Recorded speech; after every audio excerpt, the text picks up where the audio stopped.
Well, good morning to you. Yes, it comes down to this. Choosing the House Speaker is the first thing that they need to do. And until they do that, they can do nothing else in there. In fact, at this hour, no members have been sworn in, and that means no legislation, no investigations, no action whatsoever.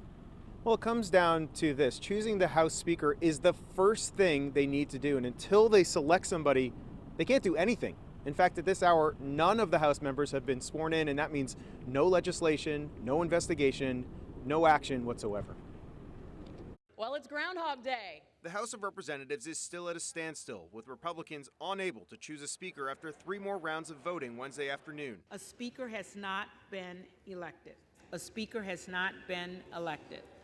A speaker has not been elected. More than a dozen members are preventing California's Kevin McCarthy from reaching a majority, despite receiving several concessions from the GOP leader. Nothing is going on. We're all waiting for Congress to start. D.C. Delegate Eleanor Holmes Norton says that this has brought House business to a complete stop. I'm not even a member yet. Nobody is a member yet. We can't be members until rules are adopted, until a speaker is chosen. The political turmoil becoming a source of frustration for many Republicans. Some members of the Intelligence Committee say right now they can't even get briefings on national security. I'm informed by House Security that technically I don't have a clearance. Former President Trump and Vice President Mike Pence tried to boost McCarthy on social media, but it didn't seem to sway some hardliners. The president needs to tell Kevin McCarthy that, sir, you do not have the votes and it's time to withdraw. The political division, a stark contrast to this rare bipartisan event in Kentucky, bringing President Biden together with Senate Minority Leader Mitch McConnell. To be able to have a Congress that can't function is just embarrassing. We're the greatest nation in the world. How can that be? Meanwhile, Democrats have remained unified throughout this process. Every single one of their members, all 212, voted for Representative Hakeem Jeffries from New York. Guys? And Evan, so really, where do we go from here? Are lawmakers hopeful that they can reach a deal today?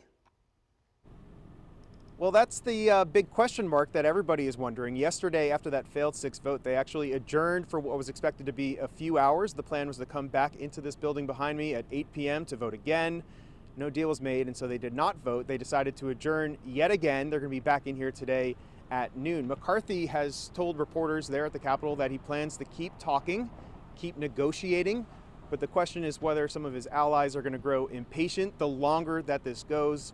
One name that has been raised as a possible alternative is Steve Scalise. That's one of his deputies from Louisiana, although at this hour it's unclear whether he would have the votes either. Reporting here at the Capitol, I'm Evan Koslof, WUSA 9. Evan, I know you were there for that 5th vote. How late were you there last night? Well, I was there for vote 6, and it was around 5:30 or so when they adjourned, and they were planning to come back in a few hours. I did see some staffers carrying boxes of pizza, so they were expecting to have a long night. They should have another one today. Oh boy, okay. Thank you so much for that update.